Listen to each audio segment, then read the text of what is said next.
Assalamualaikum warahmatullahi wabarakatuh. Di sini saya Afan Dayana akan menjelaskan tentang Neural Network Simplex Method. Jadi pengertian metode simplex merupakan salah satu teknik penyelesaian dalam program linear yang digunakan sebagai teknik pengambilan keputusan dalam permasalahan yang berhubungan dengan pengalokasian sumber daya secara optimal. Metode simplex digunakan untuk mencari nilai optimal dari program linear yang melibatkan banyak pembatas dan banyak variabel. Penemuan metode ini merupakan lompatan besar dalam riset operasi dan digunakan sebagai prosedur penyelesaian dari setiap program komputer. Lalu proses perhitungan metode ini dengan melakukan literasi berulang-ulang sampai tercapai hasil optimal, dan proses perhitungan ini menjadi mudah dengan komputer. Selanjutnya, berbagai alat dan metode dikembangkan untuk menyelesaikan masalah program linear, bahkan sampai pada masalah riset operasi hingga tahun 1950-an seperti pemrograman dinamik, teori antrian, dan persediaan. Program linear merupakan metode matematik dalam mengalokasikan sumber daya yang langka untuk mencapai tujuan tunggal seperti memaksimalkan atau meminimumkan biaya. Program linear banyak diterapkan dalam membantu menyelesaikan masalah ekonomi, industri, militer, sosial, dan lain-lain. Selanjutnya, Network Optimization Model. Definisi jaringan yaitu terdiri dari sekelompok node atau vertex yang dihubungkan oleh busur atau cabang.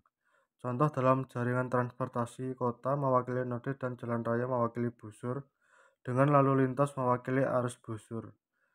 Network G sama dengan NA, di mana N sama dengan himpunan node dan A sama dengan himpunan busur. Untuk N sendiri yaitu dalam kurwa 1, 2, 3, 4, dan 5.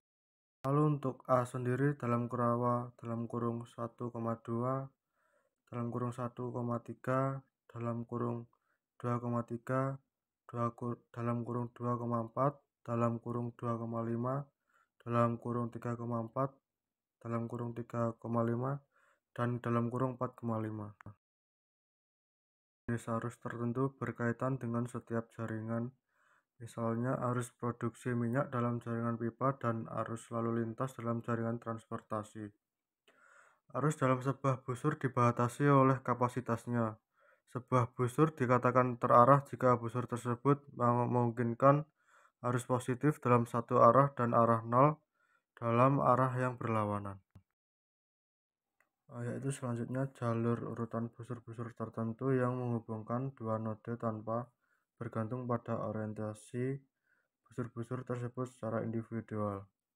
Contoh busur 1,3, 3,2, dan 2,4 mewakili sebuah jalur dari node 1 ke node 4. Untuk loop yaitu jika jalur itu menghubungkan sebuah node dengan dirinya sendiri. Contoh busur 2,3, 3,4, dan 4,2 membentuk sebuah loop. Dan sebelum semua kegiatan dimulai, semua kegiatan yang mendahului harus sudah diselesaikan. Anak panah hanya menunjukkan urutan aktivitas, dua event hanya dihubungkan dengan satu aktivitas, dan jaringan hanya dimulai dari satu kejadian awal dan diakhiri dari satu kejadian akhir. Dari masalah 3 dan 4 di atas diselesaikan dengan aktivitas semu atau dummy activity, yaitu suatu kejadian tanpa bobot atau tidak memerlukan waktu, biaya, dan fasilitas. Berikut gambar dari 6 event dan 7 aktivitas ditandakan dengan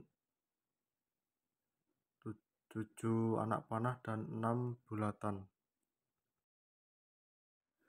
Lalu ada algoritma IS dan IF yang diartikan early start dan early finish. Lalu di bawahnya ada AI untuk aktivitas ke-1, CI untuk bobot aktivitas ke-1, IS early start dan IF sama dengan early finish. Lalu aktivitas dan event pada gambar dapat ditarik di tabel kegiatan, yaitu yang hasilnya A1 mempunyai IS 0 dan IF2, untuk A2 IS-nya 0 dan IF-nya 4, untuk A3 IS-nya 4 dan IF-nya 9, A4 IS-nya 2, IF 5, lalu A5 IS 4, IF-nya 11, dan A6 IS 11, IF-nya 19, A7 IS 9 dan IF-nya 18. Lalu untuk algoritma ILS dan LF atau bisa disebut lattice start dan lattice finish. Jadi perbedaan waktu antara LF dan IF disebut slack float. Pada aktivitas ke-7 atau A7, IF7 sama dengan 18 dan LF7 sama dengan 19 menjadi S7 sama dengan 1, sehingga pelaksanaan A7 dapat ditunda 1 minggu. Untuk kegiatan tanpa slack atau S sama dengan 0 tidak dapat ditunda pelaksanaannya.